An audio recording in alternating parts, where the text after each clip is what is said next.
All right, we're reconvening after our closed session. The first item on our agenda is recognition, and we'll turn that over to Superintendent Lansfeld. Hey, thank you, Chair Sherman and Board Directors. Tonight, I would like to have our student guests and their advisor come up to the front here by our podium, if you could.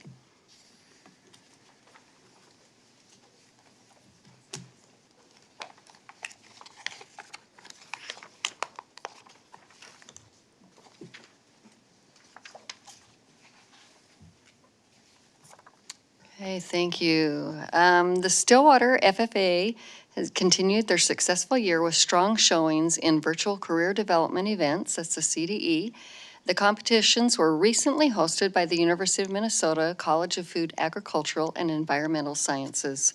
Grace Grant placed first individually in the Fish and Wildlife Management CDE competition, while the team placed second. The event consisted of identification of Minnesota fish, mammals, birds, reptiles, amphibians, and insects, a management exam, and a current issues test on wildlife diseases. In the Small Animal Veterinary Science CDE competition, Morgan Delaney placed second and the team placed fifth. The placing earned the team a trip to the state competition this spring. The event consisted of breed identification, skeletal and reproductive anatomy, vet tool identification, a problem-solving practicum, and an exam. And I wanted to invite this group here tonight because since I've been in the district, and especially the past few years, they have just, this program's been outstanding. They are always accomplishing things and make our school shine. They just do a great job. And Glenn, I don't know if you'd like to come up and introduce yourself and then let our students introduce themselves as well. But congratulations to everything that you've been able to accomplish this school year.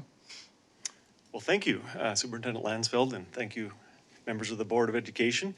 I'm Glenn Betker, and I'm one of the agri-science teachers at the high school. And just a quick bit on the FFA. It's a student organization. It fits into the STEM and environment pathway as you look at our high school curriculum. So it's a good connecting activity. So things that they're learning are aligning to state and national standards in that career path, and they do an outstanding job. And I'm honored to work with them.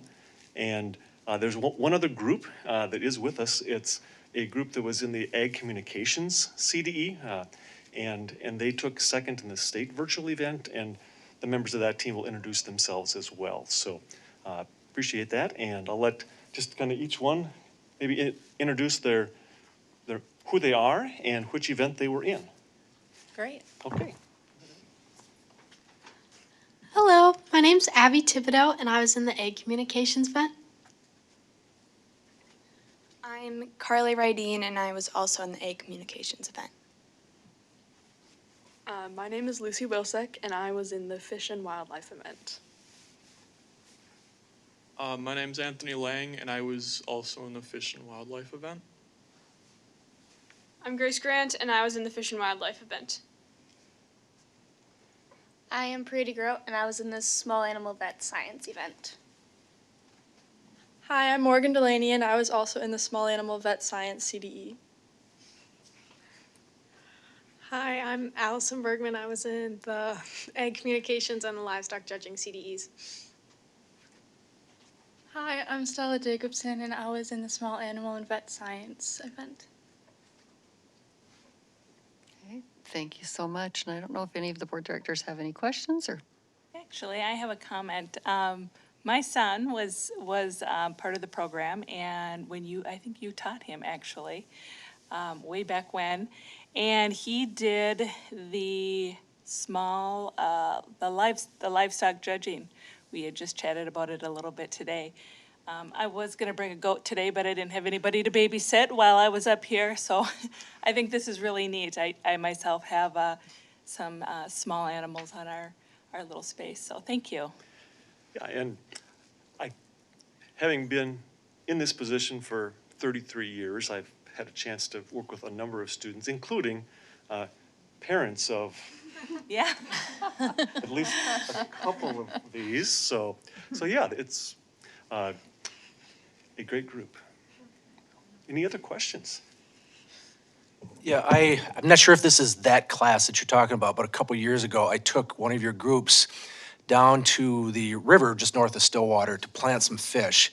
And along the way, you described to me what you were doing, where you raise fish from whatever you raise them from until they're big enough to go put into the creek and eventually they'll go into the river. And that's just one of the highlights of all the little experiences I've had along the way to get me here, so thank you for that. Yeah, that actually, with some of the limitations that we had in the last couple of years, FFA has also been part of that group to help us get the trout project that we have at the high school, where we take the trout eggs and it's part of the curriculum, and then we work with the Browns Creek watershed and help to stock some rainbow trout. Last year we put in almost 800 fingerlings there, so.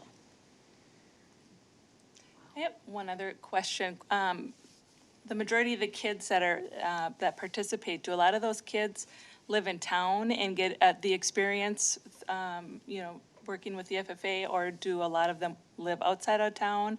Or are they on their way into vet school, or what is the draw?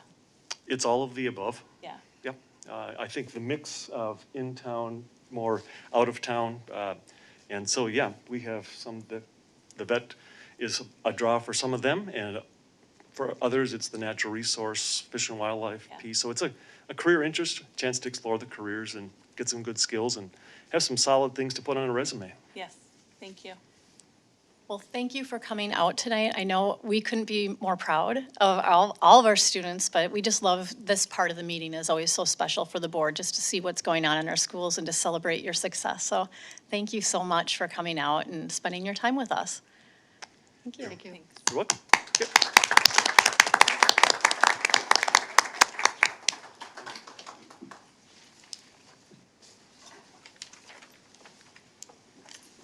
All right, now we're going to move to public comment, and we would just ask that when you come up, you state your name and your address, and you sit at the table here with us, and I'll just read a kind of a brief statement here in advance. The school board encourages community input. While comments and questions are welcome, law prohibits the board from discussing concerns about individual employees or students in a public meeting.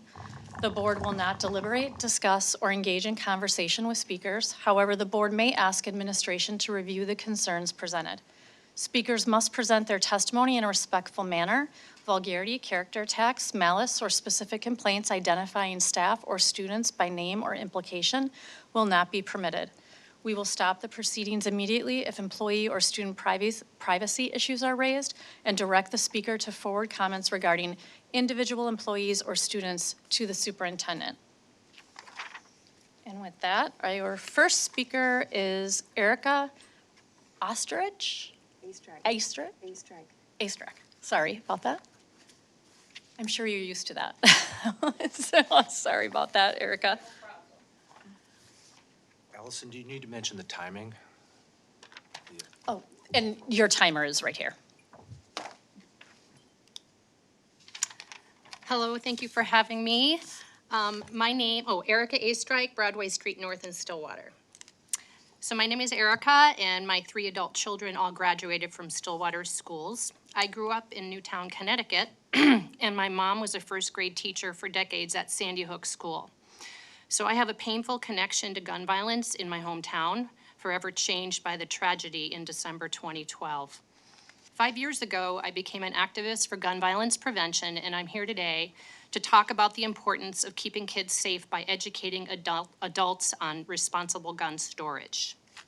Nationally, an estimated 22 million guns were purchased in 2020, a 64% increase over 2019.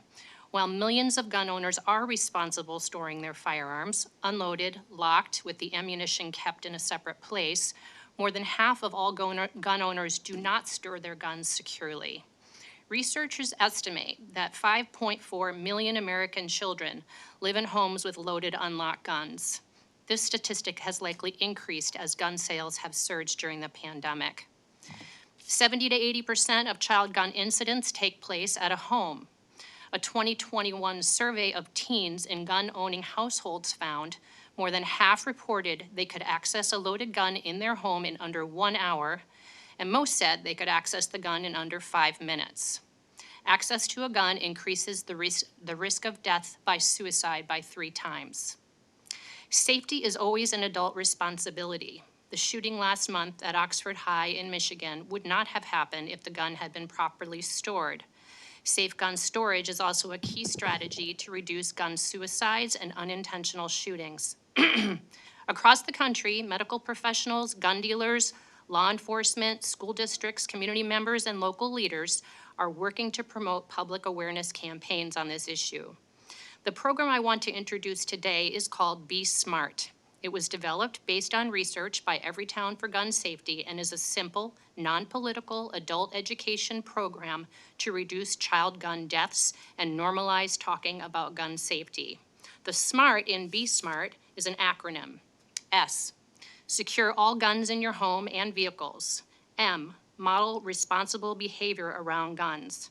A, ask about the presence of unsecured guns in other homes. R, recognize the role of guns in suicide. And T, tell your peers to be smart. Anyone can check out this program at www.besmartforkids.org. I would love to set up a 20-minute presentation to show you the Be Smart program, and I have brochures I'd like to share with the board. The need for secure firearm storage is more critical than ever. Please help us spread the Be Smart message to adults through our schools. The district is in a unique position to bring this message to so many families. Let's not wait for a tragedy to take some new actions. Thank you.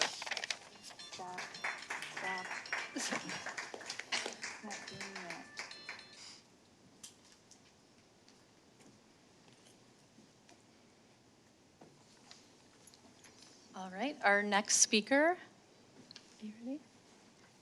Is Jessica Johnson.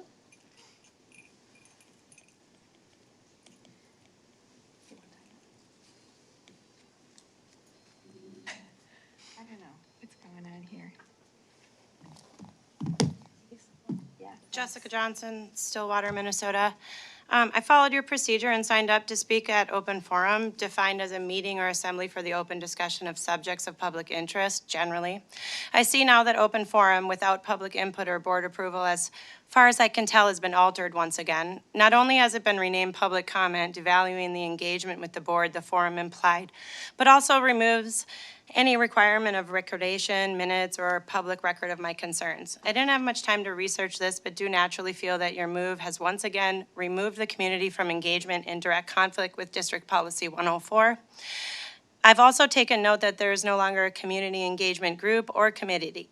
Looks to me like you no longer work for us or with us, and that the intent to not include us is clearly shown. Now I'm here to once again address the masking policy resurfacing for today. Once again, our COVID positive spikes in cases is in our lower schools, those that are already masked. If the information was available, I'd bet the COVID positive rate is highest in our triple vaxxed, fully masked teachers and admin populations, but those numbers have conveniently been lumped into the district-wide COVID dashboard. I gathered the employee and student population numbers and calculated positivity rates for the week of January 7th, as well as the cumulative for the year. What I found was that only one group had lower positivity rates than the high schools, 3.3% during the week of 1/7, and that was early childhood family education with 2.5. All other buildings currently have higher positivity rates and all are masked. Science tells us that the youngest kids don't spread the virus, hence preschoolers having lower rates. Science also tells us that immune systems that are not exposed to bacteria are weaker than those that are exercised regularly. Science tells us that mask wearing decreases oxygen in lung tissue, which assists the SARS-CoV virus to merge with lung tissue to infect you. Research shows that wearing a mask increases your chance of developing an upper respiratory infection by 13%. These positivity rates confirm that those that are exposed are less likely to contract, and herd immunity is well on its way at the high school level. Implementing masks, despite the science, negates their effectiveness is virtue signaling. We followed your guidance for 2 years regarding a disease with a 99% survival rate. In that time, we've had an increase in mental health issues and no decrease in case rates. Anxiety can be caused by numerous external and internal factors, including irrational fear, low serotonin, stress, trauma, screen time, and carbon dioxide toxicity, all of which can be caused or exacerbated by the implementation of mask mandates. Most of those factors are also also contribute highly to immune system function. The science shows that masks don't work, and that long-term masking causes hypoxia, which decreases blood flow to the brain, decreases immune function, increases cortisol, and in turn, higher stress and anxiety. If you care about the kids' health, you'll leave them alone. If you only care about the teachers or adults, you'll force our kids to cover their beautiful smiling faces and in turn add to our already out of control mental health crisis. It is our job as leaders to protect our children, not our children's job to protect the adults who are afraid of the virus. They should find jobs that keep them safe up. without implicating our kids in their irrational and unsubstantiated Johnson, fear. your time is up. True leaders lead by example. They don't act in fear. In fact, they act in spite of it.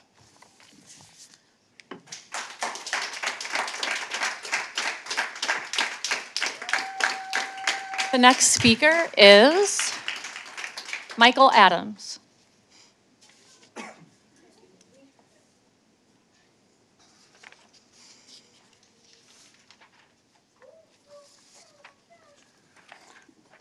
Good evening, school board members and Superintendent Lansfeld. My name is Mike Adams. I live in Stillwater, and I'm here to speak strongly in favor of extending universal masking to Stillwater Area High School. My wife, Beth Adams, and I have been family physicians at Stillwater Medical Group for the past 18 years, and we have 2 kids enrolled at the high school. Students, teachers, and staff at the high school are our friends, neighbors, and patients, and we are deeply invested in the well-being of our community. For this well-being to be protected, it's crucial that our kids and the adults that we entrust to educate them are able to attend in-person school safely with minimal risk to their physical and psychological well-being. The ongoing surge in COVID cases, exacerbated by the highly contagious Omicron variant, has led to a large number of teachers and staff becoming ill, posing a risk of inadequate staffing levels. Large numbers of students are absent due to illness or fear of catching and spreading COVID. Their learning is disrupted. Many students continue to come to school sick without masks on, putting others at risk. We've heard from numerous high school students who wish masking were the norm. They're hesitant to wear masks for fear of being made fun of by their peers. That the Omicron variant of COVID-19 appears to cause less serious illness is beside the point. If schools are unable to perform their mission of education due to inadequate staff, or students miss school because of illness or exposures, and the sheer volume of these absences and disruptions are affecting a significant portion of the school, something more must be done. Universal masking is one layer of protection along with vaccination, hand hygiene, distancing, and ventilation that can help reduce the spread of COVID and help maintain a high-quality learning environment.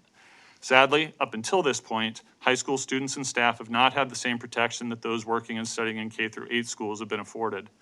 Having had countless conversations in our clinic and community with educators, students, and families, it's clear that there is a large majority that wishes the high school would also follow guidance from Minnesota Department of Education, MDH, CDC, and medical organizations like the American Academies of Pediatrics and Family Physicians, all of which recommend universal masking in schools.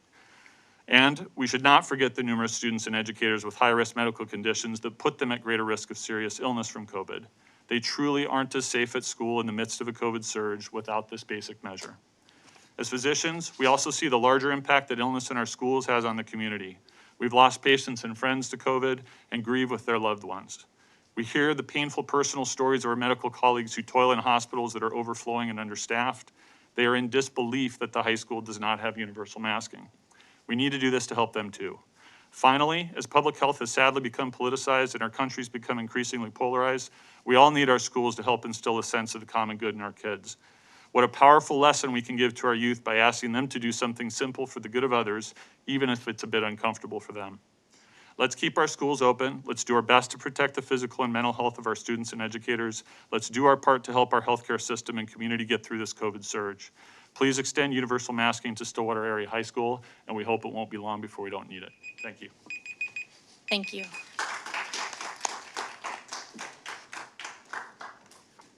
And that is all we have tonight for public comment.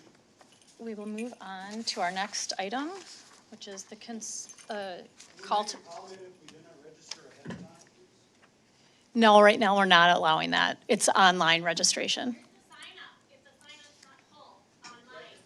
We're going to move on to the Pledge of Allegiance.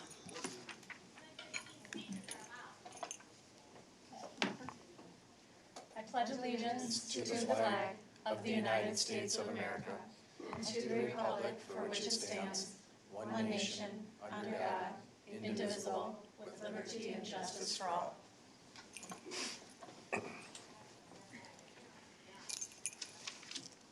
Okay, we are going to You guys should make a not- motion you- to you should allow approve. the public to make additional comments if the 15 people that you allowed 3 minutes apiece have not made their. Sir, we're moving on our agenda. Thank you for your comment. You're We'll doing all of consider our it. students a disservice if you institute the mask policy again.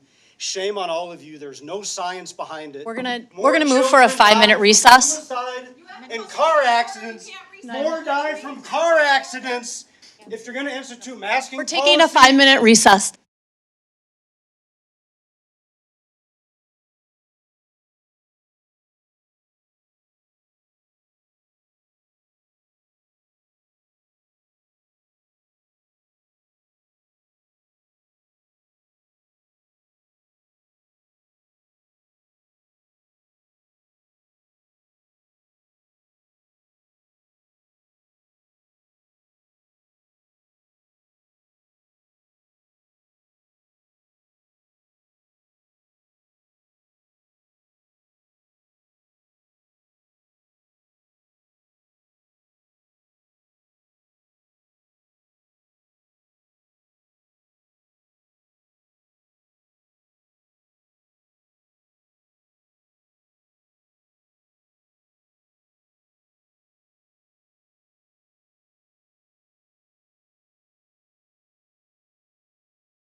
I will.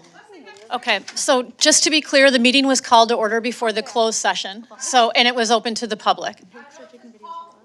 The meeting was called to order before the closed session.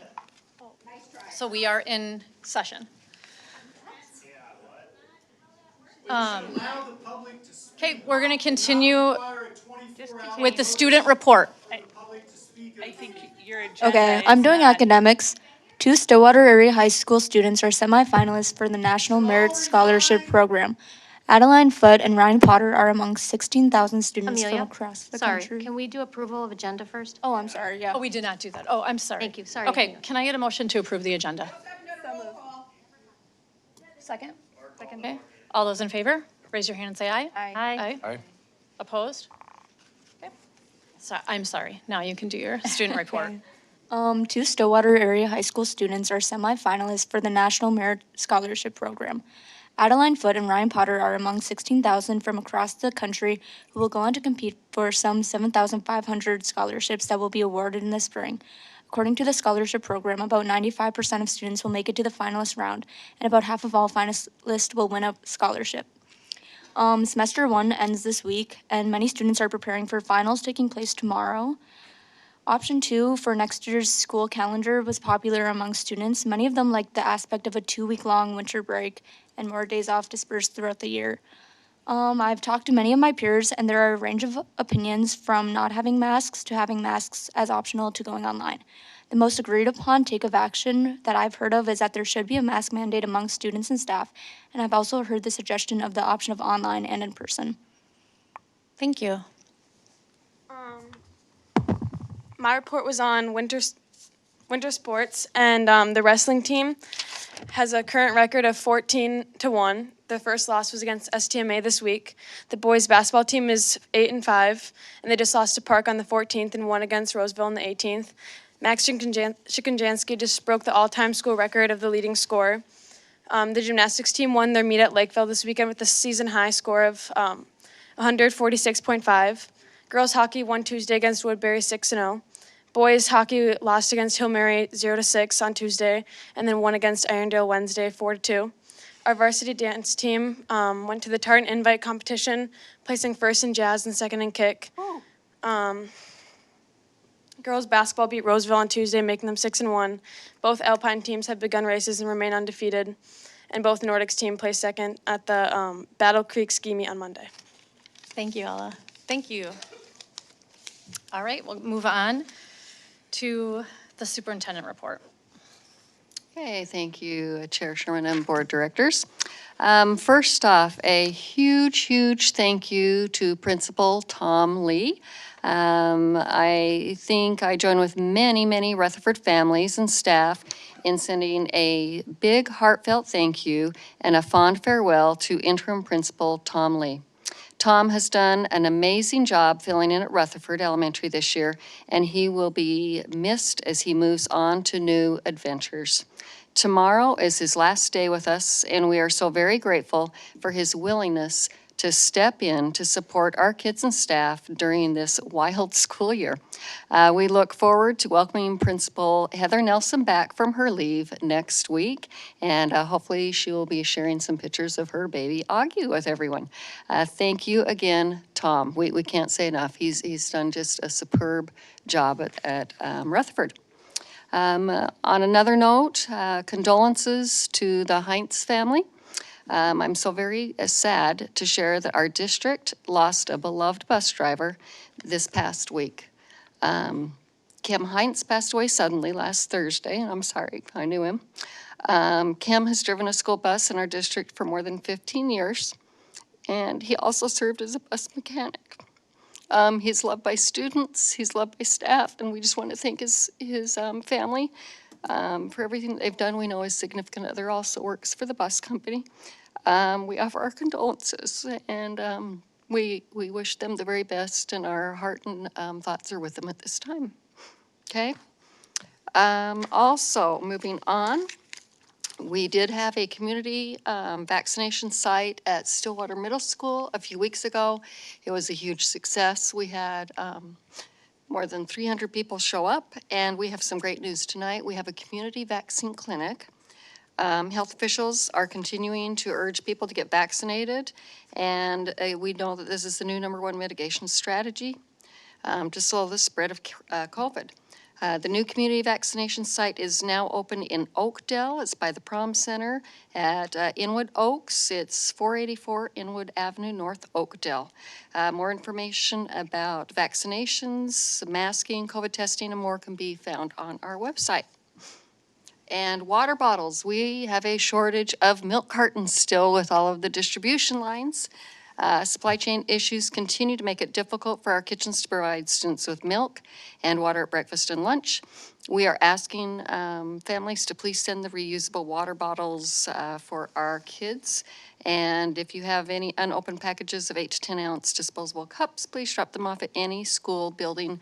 Thank you so very much. And lastly, I have been receiving, and I need to figure out what class this is. I know it's a government class at the high school. I have been receiving many letters from students, seems to be mainly seniors, and they are sending their input and sharing their perspectives regarding masking at our schools, mental health needs, and even trying to add some classes, advocating for classes such as home ec, which happened to be one of my favorite classes when I was going through school. So appreciate all the letters and emails coming in from our students, and thank you for advocating for your needs. And with that, that is my report.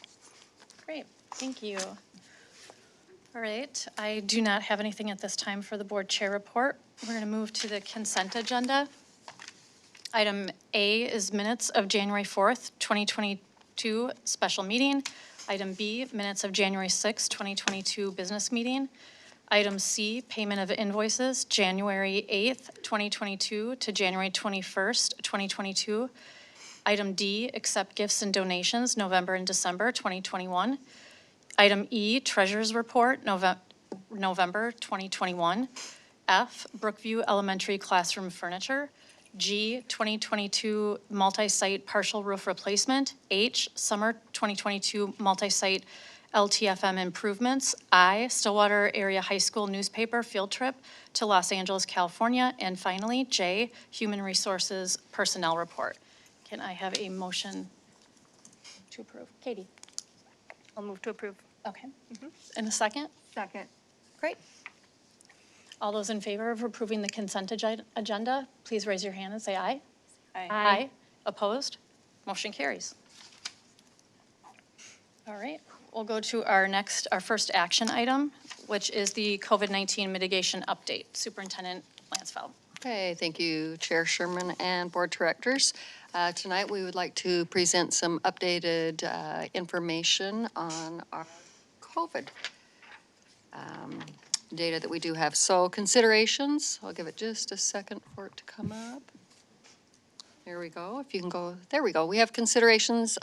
We have made a commitment to our students, families, and staff that our priority will be to keep the doors open at our schools, that we know after the past 2 years being in a pandemic, how important it is to provide an in-person learning model for our students. Data to consider, we have our current COVID-19 case rates and trends, vaccination availability, which I just mentioned, a new clinic in Oakdale that's available, our vaccination rates and recommendations from public health experts. And with this, I will turn the next few slides over to Dr. Cherry. Thank you, Superintendent Lansfeld. Board Chair Sherman, Board Directors, this evening we're going to share with you some of the data. You've seen similar slides, similar charts in the past, and so this is an update for you. As you look at the first item here, this is all of the zip codes within our school district boundaries. We have a 7-day case rate per 100,000, and also as a comparison, a 14-day case rate per 10,000 residents. And you can see both of these are on an upward trend, higher than we have seen in the past. If we look at the next slide, we also can see this information on a line graph since the start of the school year. You can see we started out in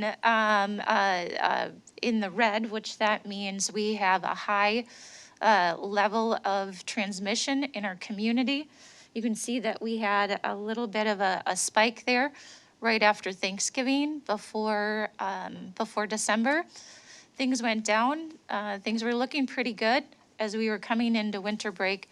And then you'll see about the same time that the Omicron variant was showing up, that is when you see the spike that went higher than we've ever seen in the past. If you look at the next slide, this is the Washington County statistics, and these are daily data points. And so whereas in the last slide you saw weekly counts, this is a daily count. And so you see a little bit more of a zigzag there in the recent couple of days. But it does look like we've had a little bit of a dip, and so we're watching that closely, and we'll see where that goes. The next slide, I apologize, this is a little small, but you do have this in your packet as well. This information is on our COVID dashboard on our website, and it shows the number of positive COVID cases of our students and staff on a weekly basis. We tally this information each week, and so what you can see here, this is actually updated from your packet. These are numbers that just came in hot off the presses. Were just tallied as of today. And so you can see that the cumulative COVID cases are on the right-hand column. If we look across, you can see that we have some areas that are a bit higher. And if you were to look at the proportion of cases by school, you can also see some of those hotspot areas where we have more positive cases than others. Looking at the next one, this is the COVID weekly case numbers of our staff and our students. This is a cumulative number. And again, you can see that we started out at about 51 cases right after Thanksgiving. As we were working into Thanksgiving break, right after that, we did have a little bit of an increase in the number of cases as we came back from Thanksgiving break, as we had anticipated. And then right when we came back from winter break is when we saw that huge spike, and we continued to see that through this week as well. And so if you look at the next slide, in the previous presentations, we have had vaccination rates at the county level. We were able to pull this information because we participate in the Minnesota immunization records, where we are able to see this. You can see the percent of students in our schools who have initiated their COVID vaccine series or completed their vaccine series.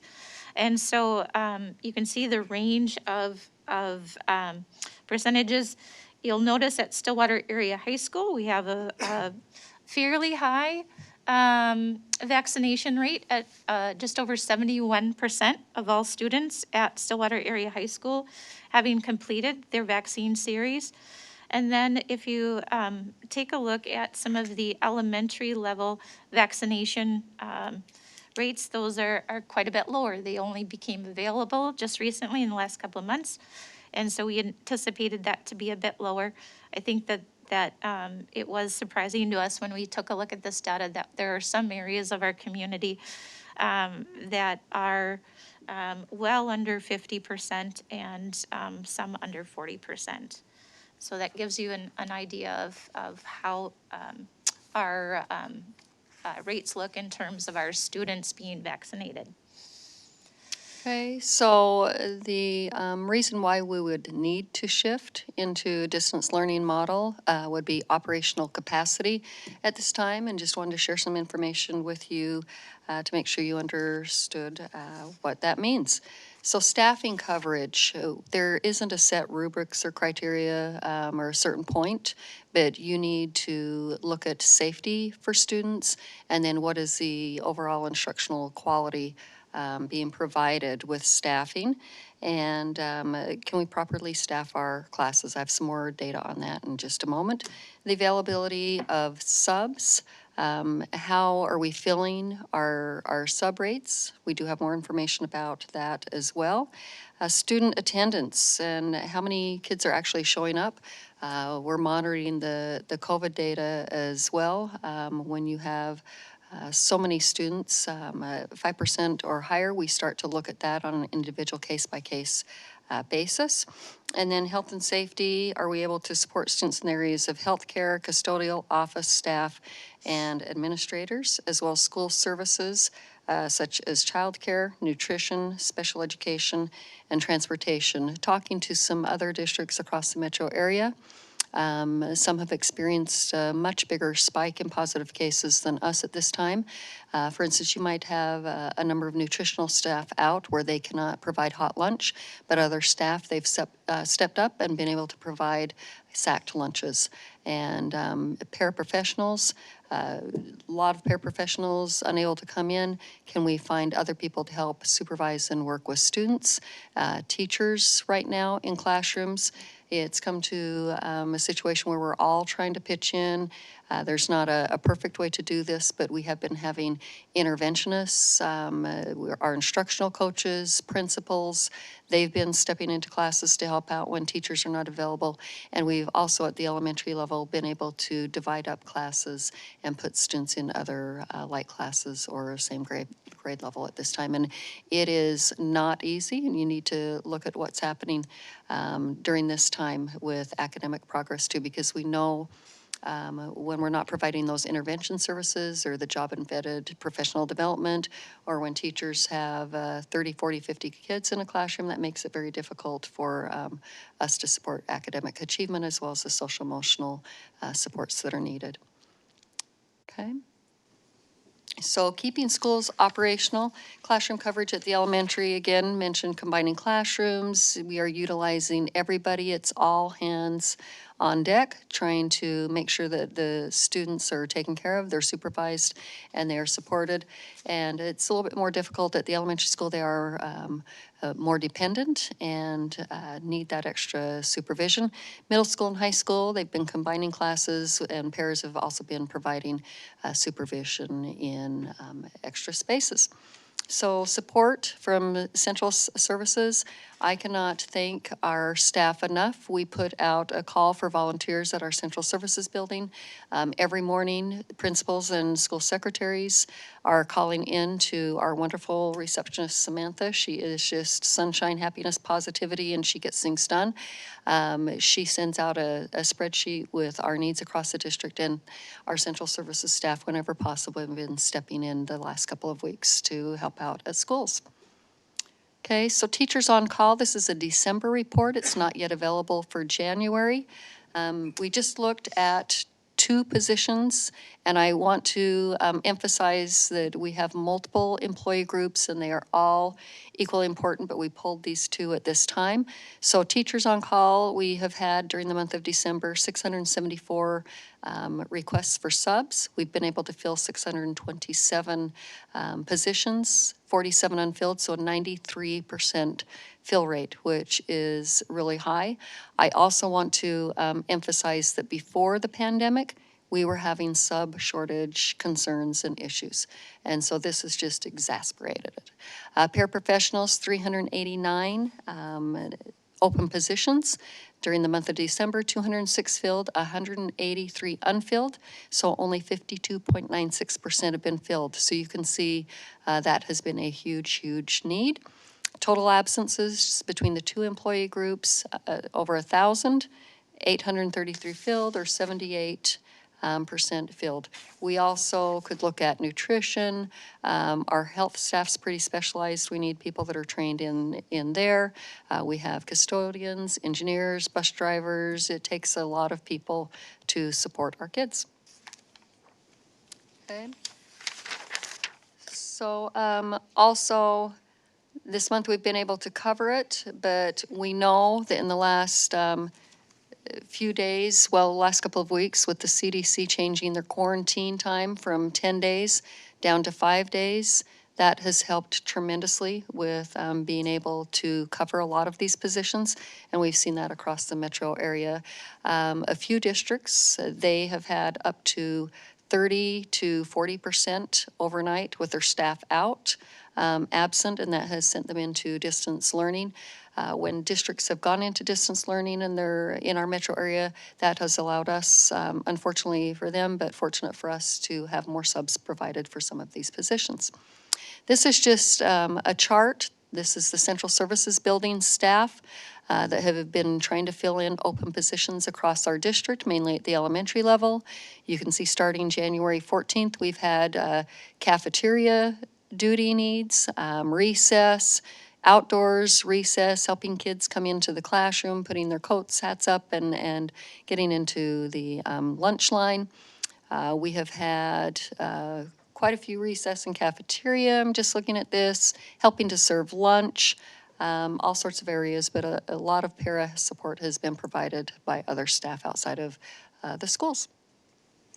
Okay, so our next steps during this spike, we are recommending, or will be recommending for approval, an expansion of our universal masking requirement to include everyone at the high school. I want to say that I am the first that I do not like wearing a mask. They can be uncomfortable, they can inhibit you interacting with people, seeing expressions.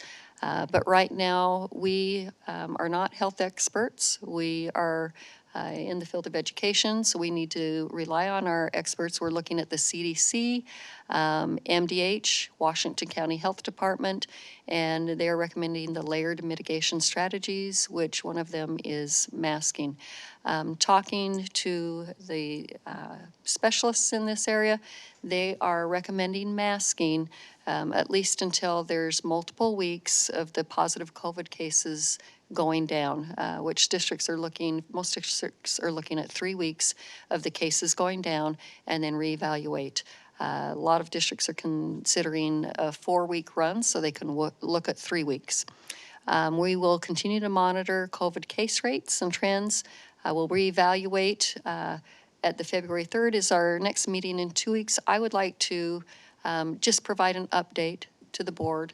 I know in our mask resolution, we initially wrote in there that this would be reviewed quarterly, which our new quarter starts January 25th. The last day is tomorrow. The last quarter starts April 4th. But I know masking is a big, big issue.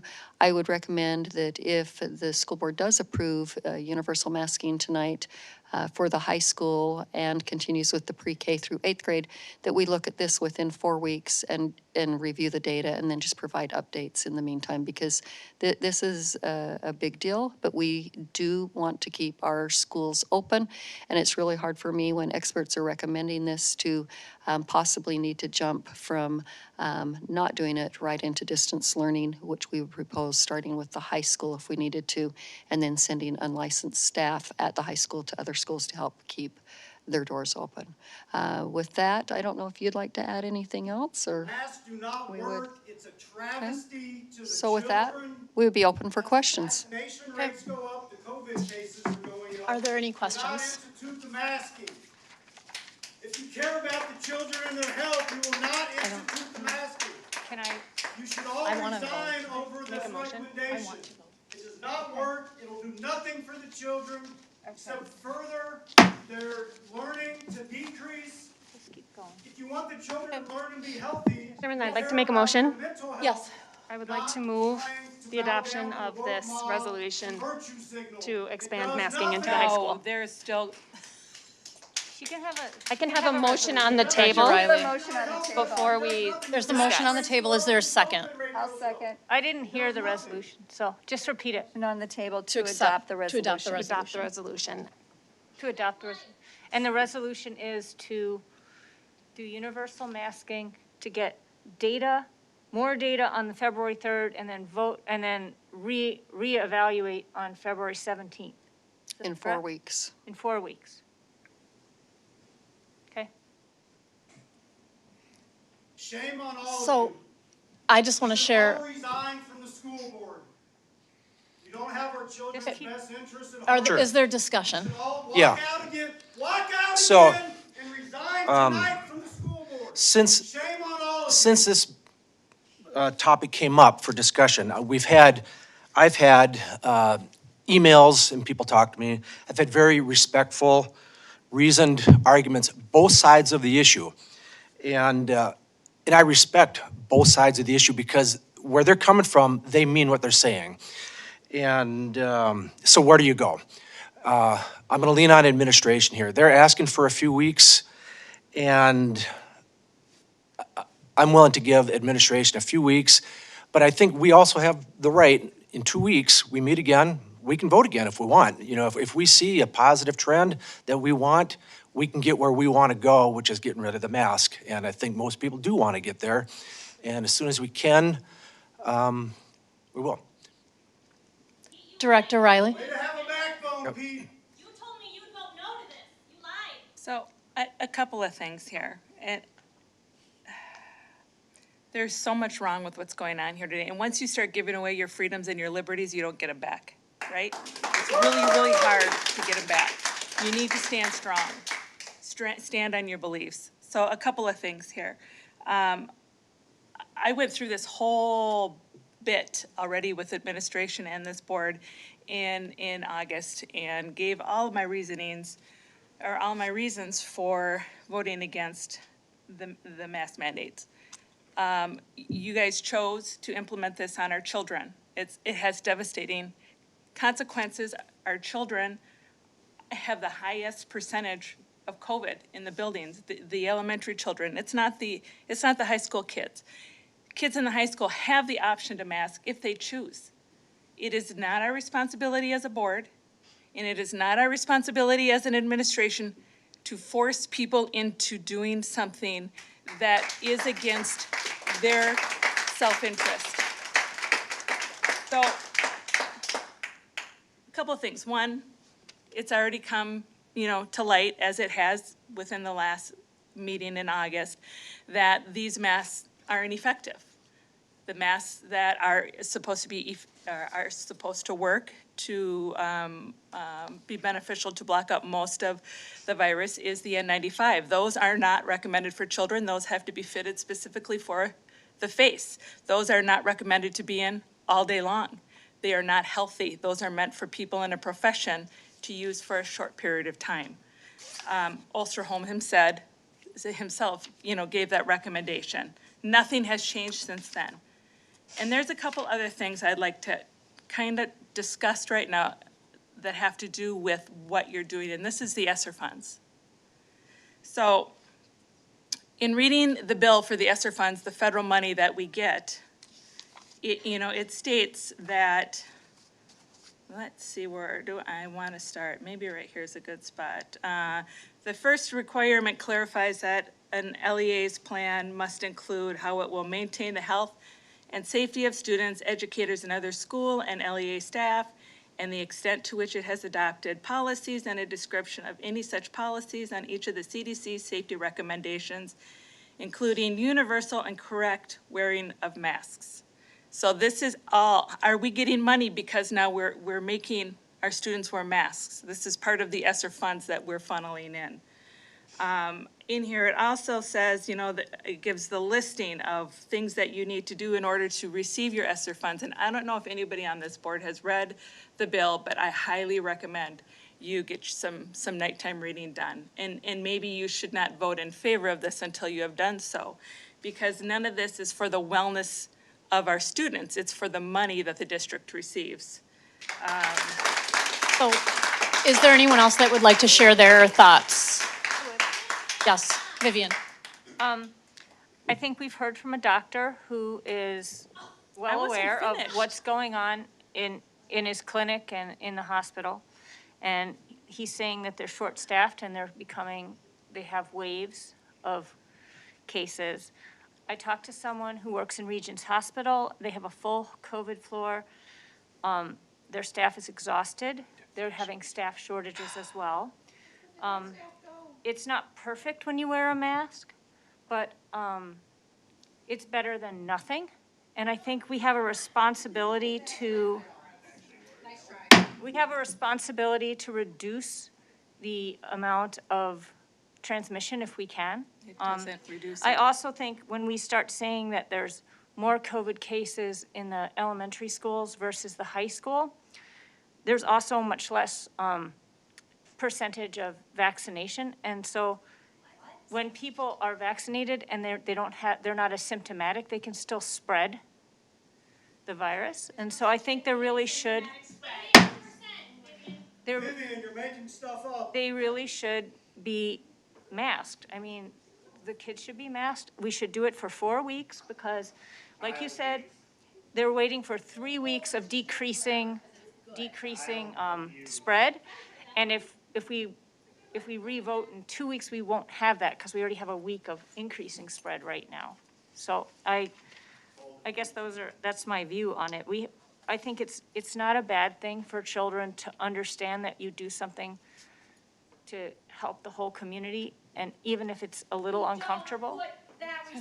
Is there anyone else who would like to share their opinion before we vote? Vivian, walk out again and resign. Walk out, Yes. Vivian. You have no clue what you're talking about. I'd like to hear from our student representatives. Ella?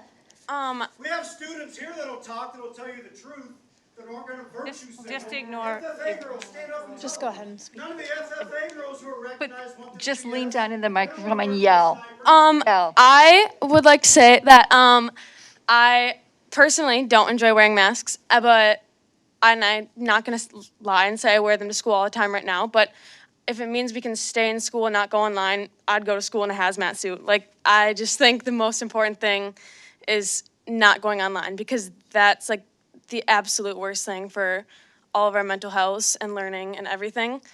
But I also think a lot of it, like, the spread, especially with it like happening right after break, like might have to do with stuff that happens outside of school as well. So, I mean, I think we should have a choice to protect ourselves. I don't know. I mean, We should have a choice. but if it means that we get to stay in person, I am for it. If it means we can stay in person, but I don't know. I guess all I'm saying is, just it's better than the other end of the spectrum. Thank you, Ella. Amelia?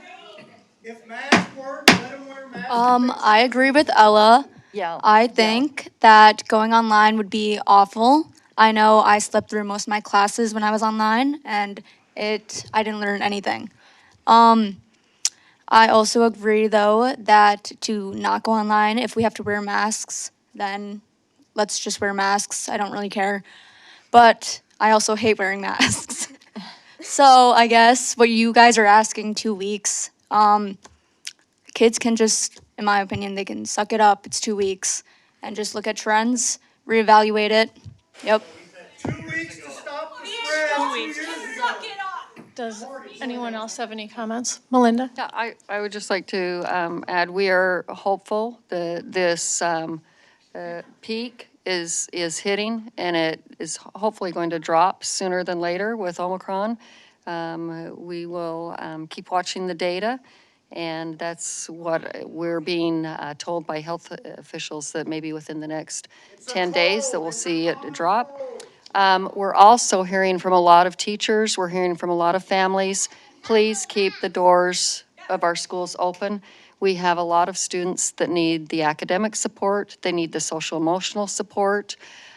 Just heard from a district that they were thinking about going to DL, distance learning, and a student was right in the middle of trying to commit suicide. And if they had been at home, they worry about the support that they need. We know kids need as much support as we can provide them right now. And so we're trying to keep the doors open. Teachers have been in support of this. Does anyone else have any comments? Dr. Petrie. Probably about a week or so ago, I was actually thinking that it was time for us to lift the mask mandate in the elementary schools. We're now in a situation where pretty much all of our students can get vaccinated if they wish. And they can also have the opportunity to wear a mask if they want to. So there is that ability to protect yourself, which was not the situation a year ago. But now we find ourselves in a very difficult situation with the Omicron variant. The transmission is just skyrocketing. And it seems to me that one of the things that we need to be concerned about is operational capacity. We have not the ability to go to online learning because we don't have the technology to be able to do it. So there's that. And then the other thing is that I am really concerned about the capacity of our healthcare system. And so if we can put a mask mandate at the high school into effect for a short period of time, that seems to me to be the best option going forward. And that's what I will be voting on tonight. Shame on you, resign. Director Hockert. Thank you. I am in support of moving the mask mandate into the high school for actually many of the reasons that have already been mentioned this evening. I know that this is not a silver bullet that's going to perfectly keep us out of more measures down the road, but it does seem like it is a reasonable ask at this point when the numbers are skyrocketing, and it's hopefully going to give us another tool to keep our kids in school. So for those reasons, I do support expanding masking into the high school, and then as Superintendent Lansfeld said, we do keep our eye on the numbers, and we're really hopeful that after we've hit this peak, that things are going to start to decline just as quickly. Excuse me. And because of the vaccination rates in our schools and the elementary kids having those opportunities to vaccinate, and I hope that more in the meantime, in the next several weeks, will take advantage of those opportunities to get those rates even higher, and that will get us to a point where we can start walking back these mandates, because that is ultimately where we want to go with this. So for those reasons, I am supporting this resolution tonight. Yes, Superintendent Lansfeld. I just want to reiterate what Director Petrie said. When we were in distance learning last year, we were at this level. If we need to go into distance learning again with our devices that we have, we would be down here. It would not be the same. We have about 1,000 devices that are distributed at the high school. We do have the homework device program that any family, regardless of socioeconomics, income, if you need a device at home, you can apply. We have a grant. We can get a device out into homes. But our tech levy, and thank you community for supporting that, does not kick in until July 1st. And at that point, we'll really be able to improve what we can do with support with devices for students. But right now, we are simply not at the level that we were before to be able to provide that type of education and instruction. Great. Director Riley. Thank you. So, you know, it would have been nice if you would have called on me sooner when my hand has been risen for so long. It's hard I want to make sure that we hear from every. That's great. Director You cut Riley, me wait off. 1 second, Director Riley. You cut me off Director during Riley. the middle of my last conversation. Director Riley, it is my job to make sure that everybody is You heard. stopped my conversation the first time I was talking. Director Riley. Cut me off. I did not cut you off. Yes, you did. Director Riley, it's my job to make sure that we all are heard from here. I never got to finish. You may finish now that other people have Yeah, spoken. thank you. That's so nice of you. They don't work. The masks don't work. They don't stop this variant is very short-lived. It's in 3-4 days, maybe tops. It's not as serious as the first strain that came through here. When we initially started COVID 2 years ago, it was understandable that we took the time to pause and take a step back and gather information, right? Nobody knew what we were dealing with at this time. It made sense. It no longer makes sense. No longer makes sense. And hang on. So we're talking about having issues with capacity and staffing. And are we making those issues ourselves? Are we creating this issue of teacher shortage and that with staffing? And I don't want to stop talking because, you know, you can't answer till I'm done because otherwise I might never get a chance to speak again. But that isn't, I mean, those are issues we may create ourselves. If you go back into this ESSER funds, right? It says in here, consistent with section 2001 I-2 of the ARP Act, which requires an LEA to seek public comment on the development of its plan, an LEA, which is, because many probably don't know, is a local education agency. An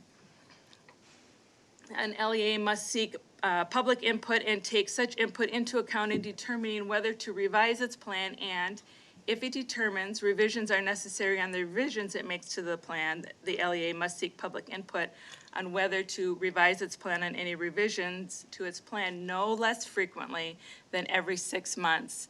And so this, to me, we're hitting our 6-month mark. And this, to me, is why this is happening today. And when you said earlier in this meeting that you were going to, we need to have the masks mandated, because if we don't do that, we can't close schools and go to distance learning unless we've done the mask mandate. Why would you do the mask mandate if it doesn't work? It doesn't make any sense. If there's a need to go to distance, you go to distance for 2 weeks or 3 weeks, just like we have done in the past with the on and off with the distance learning or virtual learning and shifting of teachers and staff. There is no need to mandate our students to mask. You can do this without having to force, dictator-like actions on our community. Director Volga? My understanding was the reason we're masking is to prevent us from going to distance learning, to do as much as we can, because we don't actually have the equipment to give all the kids who would need it if we went to distance learning. And the reason we're having staff shortages is because teachers are getting sick. Are they sick or are they positive? Okay, is there any new opinion Oh, that yeah, would I'll like to be just heard? add another Yes, part. Director You know, Kelsenberg. there are good arguments on both sides, and a few days ago, I might have even thought differently, but I'm not the expert, and I don't know how to digest it all, so I'm going with administration. They're asking really for 2 weeks. They're asking for essentially 2 weeks, because we'll be back in 2 weeks. And in the meantime, we're also asking for more data, and we have a list of questions that we've asked. We want to get that. But I also want to clarify that the mandate that's being asked for only extends for the school day, not for after-school activities. Maybe that could be clarified, right? So it's, yeah. Is that, We can you do clarify? follow the Minnesota State High School League with athletics and activities and community ed with rentals. That's separate. It's during the school day, student contact hours. Okay. So then it makes it Have a ineffective. backbone and stand up for the kids, Pete. I'd like to call a question. All right. Yep, let's take a vote on calling the question. You'll second the motion? Okay, all those in favor of calling the question, raise your hand and say aye. Aye. Opposed? Okay. All right, we'll call the question. All those, the motions on the. Resolution. Yeah, for the resolution. Do I have to read that? You have to take a roll call vote. Right, but do I need to read it all? Or, I think that I do, don't I? Do I have to read the resolution? You need to do just a brief overview because it has been read already in the August. Okay. So just Resolution mandating the use of masks in all Stillwater area public schools. Whereas Stillwater area public schools has experienced a spike in student and staff absenteeism since winter break due to COVID-19 infection, including breakthrough cases. And whereas the Center of Disease Control and Prevention, CDC guidance for COVID-19 prevention in schools includes layered mitigation strategies such as promoting vaccination as well as consistent and correct mask use to prevent the spread of COVID-19. Whereas according to Minnesota Department of Health, vaccine eligibility recently expanded to include school-aged children who are ages 5 and older. However, because children under 5 years are not yet eligible to be vaccinated and children ages 5 to 11 only recently became eligible, there remains an increased risk of COVID-19 transmission in school settings. Whereas all individuals currently are required to wear masks while in public transportation hubs and on all public transportation, including school buses. And whereas guidance from the CDC recommends universal indoor masking for all people in a school setting, ages 2 and older, including teachers, staff, students, and visitors to schools, regardless of vaccination status. And whereas it is difficult to monitor and enforce mask requirements that are not universal. And whereas it is the goal of Stillwater area public schools to keep students and staff safe and learning in school. Be it resolved that the School Board of Independent School District 834 Stillwater Area Public Schools, 1, mandates and requires universal indoor masking for all people in school settings, including teachers, staff, students, visitors, regardless of vaccination status. Consistent with CDC and MDH guidance, this mandate does not apply to individuals who cannot wear a mask and cannot safely wear a mask because of a disability, individuals who wearing a mask would create a risk to workplace health safety or job duty as determined by the relevant workplace safety guidelines of federal regulations, individuals who are struggling to breathe or unconscious or are unable to remove a mask without help, individuals in certain situations, swimming activities where masks are unsafe. Consistent with prior directives from the state of Minnesota, staff may remove masks when working alone, including when alone in an office, classroom, vehicle, cubicle. Staff, students, and other persons present indoors in a school setting may temporarily remove masks in the following situations: when eating or drinking, during performances involving singing, acting, physical exertion, public speaking, in response to requests to verify an identity for lawful purposes, when communicating with an individual who is deaf or hard of hearing or has a disability, medical condition, or mental health condition that makes communication with the individual wearing a face covering difficult, while receiving a service including nursing, medical, or personal care services that cannot be performed or would be difficult to perform when the individual receiving the service is wearing a mask. The district will take corrective action for any violation for this policy. The school board will review this resolution as necessary in light of new information regarding the transmission of COVID-19, including, but not necessarily limited to, changes to case rates, guidance from the CDC, MDH, Minnesota Department of Education, or other applicable authorities, and minimally prior to the start of academic quarter 4. The resolution becomes effective of 7 a.m. Monday, January 24th, 2022. To the extent that the school board has previously adopted any resolution, motion, policy, or practice inconsistent with this resolution, the resolution is controlling during the period that this resolution is in effect. The motion for the adoption of the foregoing resolution was duly seconded by Member Petrie. Y'all should be sick to your stomachs. Okay, we'll take our vote. For what you're doing to the children. I have to do a roll call. Shame on Okay, all of roll you. call. Walk out and Director shame Hockert? once again. Yes. Director because you can't Kelsenberg? listen to the public. Yes. Go hide in the Director bathroom Riley? again. Go call some more Director police Riley? officers. Chair Sherman? Have a backbone Let me- and I do can't what's hear. right. That's you. Yes. Director Patava? Yes. Director Petrie? Yes. You have a 5-1 vote. Motion passes. Okay. Thank you. All of you. Do we,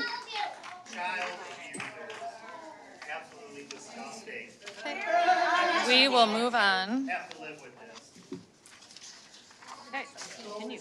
All the suicides, all the mental health issues. You preach social, emotional, then you do this. Okay. Unbelievable. Legislative platform, Superintendent Melinda Lansfeld. Okay, thank you, Chair Sherman and Board Directors. The Legislative Working Group developed a list of priorities for District 834. The school board members had the opportunity to provide feedback on the platform, and once the priorities are approved, this information will be shared with district legislative representatives. We do have a meeting scheduled virtually on Friday, January 28th, and we are excited to meet with our local legislative group. So with that, district leadership is asking the school board to approve the 2022 legislative platform as proposed. Okay. Do we have any discussion or a motion on the floor? I'll move that we accept the legislative platform as proposed. Okay. Is there a second? Director Kelsenberg? I second. Okay. In discussion? Seeing none, we'll vote. All those in favor of adopting the legislative platform, raise your hand and say aye. Aye. Aye. Opposed? Motion carries. All right, the school district calendar. All right, thanks. And that's Dr. Cherry. Yes, thank you, Chair Sherman, Board Directors, and Superintendent Lansfeld. I'm coming back to you this evening with a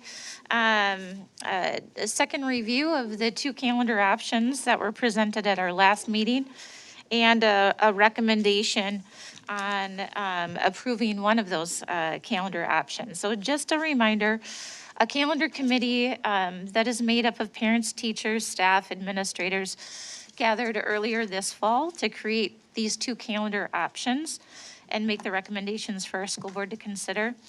And just an overview, calendar number 2, I think we're going to try to pull that one up right now. An overview of this calendar number 2 is going to be showcased here. When we sought feedback from additional stakeholders, we did receive, or the board received over 100 different emails wanting to provide input and so we had a plethora of emails from staff, from parents, and also from a couple of students. Over 50% greater response for option number 2 than option number 1. So this one was widely requested. Both of these calendar options provide an August 29th start date. For our elementary students, August 29th, 30th, 31st, and September 1st are already set-go conferences for our elementary age students. So officially, the first day of school for elementary students would be September 6th, the day after Labor Day. For our secondary students, we use those first few days for orientation as well. And so for our transition years, those first days in August, the first days of school in August are used for those transition days.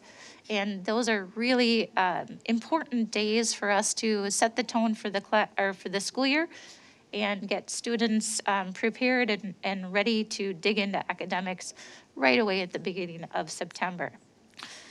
With calendar option number 2 and what you see presented here, a couple of things that really stood out to some of our parents and what they commented about were liking that we had proposed an additional day in November, right before our Thanksgiving break.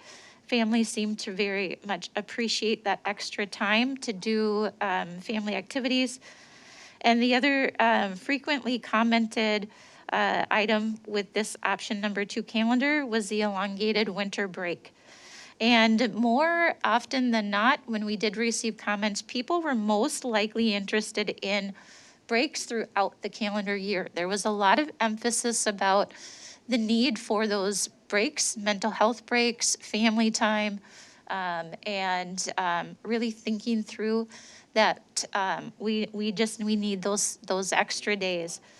And so if you look at option number 2 here, the December dates, winter break starts on the 22nd of December. And for students would return on January 5th. This provides 2 days of professional development for staff in January 3rd and 4th. And that was well liked by the majority of staff, of teachers, that is helpful coming back from a break and to have time for learning and resetting, planning, and workshops at that time. The other thing that is just a little bit different about this option number 2 is the placement of spring break. And with this calendar, the placement of spring break is the second to the last weekend in March. Most of the comments that came to us from families were that there was a desire to have that spring break earlier. And actually, it wasn't an option this year, but some had even suggested earlier in March. The reason why we have been avoiding those early March dates are because of a lot of the students are involved in athletic competitions and state tournaments during that time. The last thing that I want to point out on this calendar is the conclusion of the school year on June 7th on this day. And we did receive, I would say, a considerable amount of feedback, mostly from elementary parents, that they really liked going into the second week of June because summer camps and different summer activities begin to be available later in June. There are many school districts that go through that full second week of June. And one other item I just wanted to point out, I did get some questions about some family support, some nutrition support for families when we have an elongated break, and concerns about food instability. And this is something where we really want to think about food insecurity as a reality for some of our families. And we partner with a lot of community organizations to ensure that our students are connected, our families are connected. And we do have wonderful partners in our community to make sure that that happens. And with this, I also just wanted to point out that option number 2 also has a longer first semester than a second semester. It's very purposeful to elongate that first semester to account for those transition days at the beginning of this school year. This has just a couple of extra days than I would say is absolutely ideal. I think we would like to have a little bit, just an extra 2 days of balance. But the way that the other days in the academic year landed in the involvement of other holidays, it was the best that we could, as close as we could get it this year. And of course, that changes each year depending on the other holidays and other days of the calendar. And so at this time, we are making a recommendation for adoption of option number 2 for the academic calendar for the 22-23 school year. And I'm open to any questions or discussion. Any questions or a motion? Yeah, just a comment. I imagine everybody else may have done this too. So I started tallying essentially their votes, so there's nothing controversial. It's I like this or I like that one. But this was happening in early January, so a lot of people wanted that extra long winter break. I imagine if you did this in July, they might want the extra long summer. But yeah, so the community spoke, and so I'm going to support the option 2. Yeah. Director Petrie? I move that we approve calendar option number 2.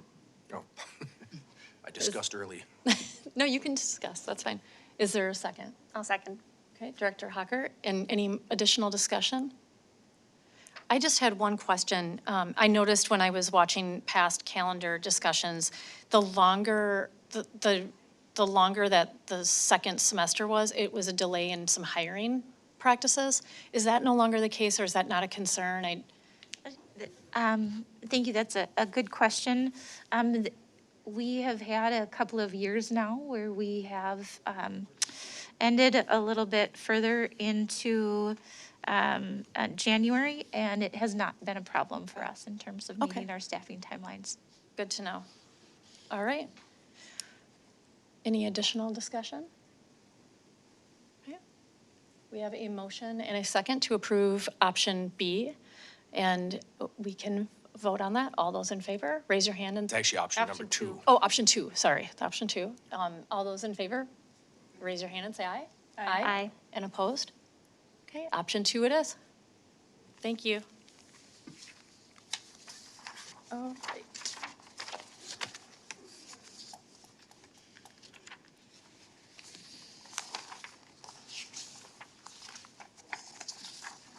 Okay, we're going to go to policy, and it's back to Dr. Cherry for policy 204. All right, thank you.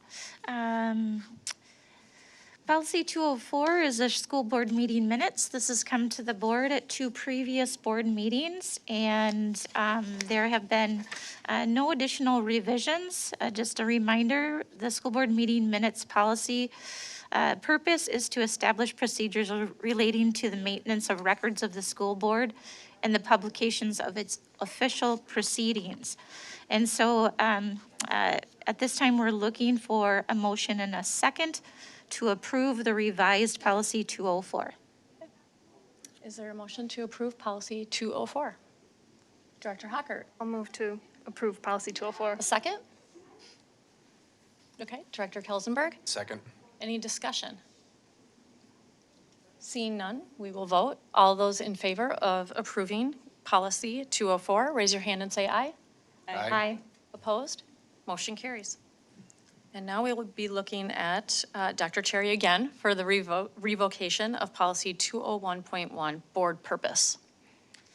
Thank you, Chair Sherman and board directors. Policy 201.1 labeled board purpose. This was adopted in 2010. This has come to the board at 2 previous meetings. The policy itself was last revised in 2016. And as you recall, the school board had adopted a whole series of policies since that time in the 200 series. Many of them have various parts of their policy that indicate what the board purpose is. And just for your reference, some of those policies are policy 201, which is the legal status of the school board, policy 208, which is the development, adoption, and implementation of policies, and policy 209, the code of conduct, as well as 212, school board member development. Each of these have portions of their policies that would cover everything that's listed in this specific policy. And so at this time, it's believed that policy 201.1 is redundant and could be revoked. And so at this time, we're seeking a motion and a second to revoke policy 201.1, board purpose. Great. All right. We can have discussion. We can make a motion. Director Petrie. I move that we revoke policy 201.1. Is there a second? I'll second. Okay, great. Any discussion, or we can vote? I just want to say thank you. I had asked you to tell me the policies that had the overlap, and you did, and I appreciate that. Thanks. Great. Okay. We have a motion and a second to revoke this policy. And all those in favor, raise your hand and say aye. Aye. Opposed? Motion carries. Okay, and our last item is the school board assignments, which you were all emailed a copy of. And I wanted to point out really quick just that we're switching our liaison assignments. And so I'll read both. The second semester liaison assignments are Director Porbeni is Afton Lakeland and ALC. Director Kelsenberg is Anderson and ECFC. Director Petrie is Brookview and Gate. Director Hockert is Lake Elmo and Oakland Middle School. I am Lily Lake and Stillwater Area High School. Director Vodova is Rutherford and Stillwater Middle, and Director Riley is Stonebridge and Transitions. And I sent information on that. If you have any questions, you can always let me know anytime. We have our committees on Finance and Operations is Director Petrie and Pete Kelsenberg and myself. Legislative is Pete Kelsenberg, Director Riley, Director Vodova. Personnel is Director Porbeni, Director Hockert, and myself. And policy is Director Hockert, Director Petrie, and Director Porbeni. And the AMSD will be Director Vodova and Director Petrie, and the Community Education Advisory Council is Director Porbeni. The MSHSL is Director Riley. 916 is Director Hocker, and Partnership Plan is Director Kelsenberg. So with that, a motion to approve those assignments. Okay, Motion as you described them. great. Thank you, Director Kelsenberg. Is there a second? I second Okay, it. thank you. All right, any discussion, or we can vote? I have a question. Mm-hmm. What happened to the Community Engagement Committee? We didn't, you know what, I talked to Carissa, and it's not mandated in policy, and at this time, we just thought if there's a need for, we'll do an ad hoc kind of committee if there's a specific charge. So if you have a specific charge, I would love to talk to you about that, and then we can form something more on an ad hoc basis. Okay, just one other observation. I mean, I think it's a bad idea because we've gone away from transparency, and we say we want community engagement, and we now, have eliminated the committee that would look for ways to engage with the community. But just as an observation, as I'm in my my third year on the legislative committee, and I find it interesting that I was placed on the committee as just a member and not a chair of that committee, but instead somebody who's just new to the board is the chair. So I just wanted to make that public observation that there's been quite a bit of, within the last 2 years, intentional, maybe censorship would be a better word, of my position on the board. That's all I have to say. And Director Riley, I didn't get any feedback from you via email about which the committees you point? wanted to be on. So, okay, we have a motion and a second to approve. All those in favor, say aye. Aye. Opposed? Motion carries. And with that, we adjourn.